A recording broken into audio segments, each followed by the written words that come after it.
Hey guys, so quick video for you on how you can possibly change your HDMI on your Lenovo monitor.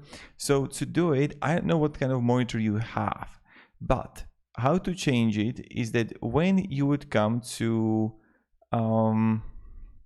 your monitor, there is going to be possibly a symbol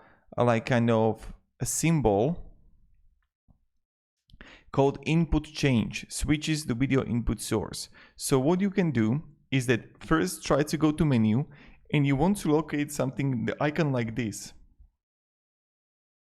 See input change. And or you can just locate the input change also on your monitor and you want to change it there. So this is the thing that you want to do, and maybe it's going to help you. I hope it does.